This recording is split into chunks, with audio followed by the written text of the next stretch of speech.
So we got to there. Now we got the ministry of Camp Penuel, because we got that your dad started it. We got the passion that it was for those who, let's call underprivileged. Yeah, I was trying to think of urban. I mean, there's a couple different categories. Yeah, at risk, urban, underprivileged kids.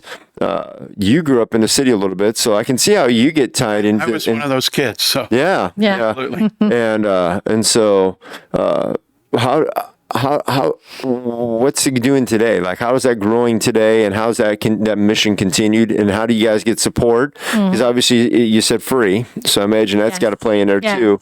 Yeah. So walk us through that a little bit.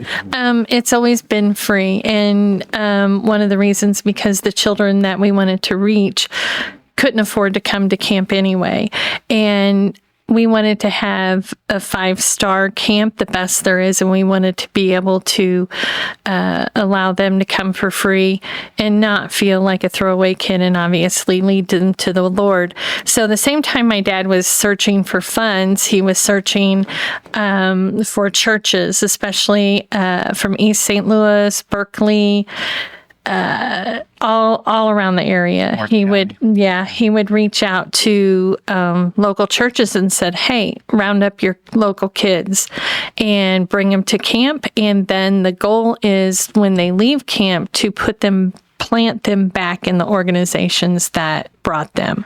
Christian Activity Center we've worked with for years, and once they leave us, that's where they come. So we don't just say, hey, here's the gospel, see ya, put you back, but we do that with support on the home front as well. So through the years, it's kind of migrated through different agencies and different churches. The churches have changed, and we've seen changes, especially since COVID too. There's less churches that we've been able to reach. So we've worked with House of God. We've worked with all the way to Kansas, Memphis, Chicago. So broader net, you would say, broader net of the find at-risk kids to bring. Yeah. Right. And what's interesting is a couple of our camp coordinators were kids at our camp, and they'll call us, hey, we got a group of kids, we want to get together, and we're said, bring them, we'll fit you in slots. And we get just random families that call at different times, hey, I have kids, and so we'll look where they live and connect them with the group that's coming down from that area. And so we've had a lot of great connections, and I cannot tell you, any place we go in St. Louis for any type of fundraising, or even he went to the hospital, and the secretary there that was checking him in said, I went to Camp Penuel. Yeah. It's just amazing, the outreach that it has had, and not just for that one little one who is saved, but their lives have been able to affect other lives. So we're always looking for new avenues, always looking for new churches and organizations to work with. And obviously we're always looking for people to support the camp, because when I say we're free, and we don't take any federal government money. We don't want them involved in anything, because that always comes with strings attached. We just want to bring kids for free, and we have, by the grace of God, He's put us on the hearts of local businesses, personal, people, doctors, foundations, and that's why it's kept going, because it is the Lord's. It's not ours. We have 3 camps too. Did you know that? No. We have one in Pennsylvania, in Eldred, Pennsylvania. We have one in Costa Rica, and then one in Ironton, Missouri. The original one started in Ironton, and that's 50 years old.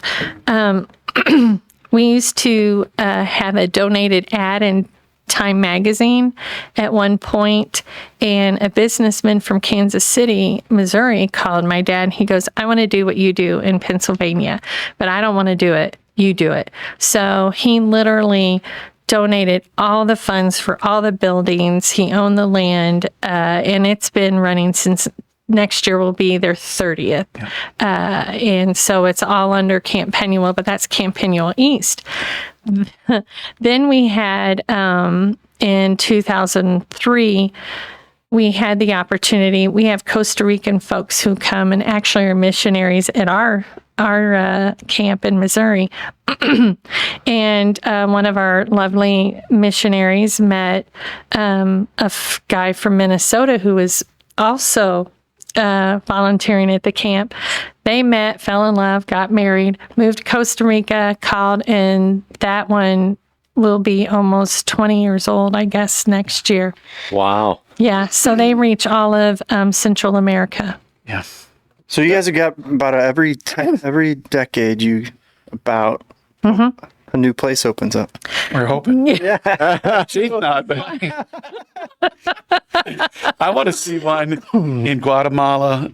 I would like to see one in our southern states somewhere like Georgia, maybe one in California in that direction, just to have northwest, southeast type. The Lord gave both my parents a word way before East started, and he said, this isn't going to be the only one. And, back then we're just like, Hard enough. yeah. Okay, Lord Jesus, here we go. But he's just opened the doors, and it's been amazing to see. We were able about 6 years ago to travel to Costa Rica and see the camp in full swing. Amazing.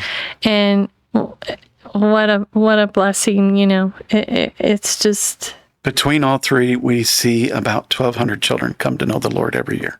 Wow. Between the three camps. Yeah. You imagine that? Most churches, and we pastor a church, but most churches will see 5-10 people saved a year, and they spend thousands and thousands of dollars to do that. And we take very little in all three of our camps and are able to see that many people born again that later we see as doctors and nurses and, doing things all over the world. And so that little money that people give to run Camp Penuel really is put into good soil, and God allows us to see that happen. It's amazing. Hey, thanks for watching this short with us today. And if you like it, check out our full episodes on our channel and website. We'll put those in the links below. And as always, Scott, Like and subscribe, or subscribe and then like, whatever order you want, really. whatever order you like. Yeah. Thanks.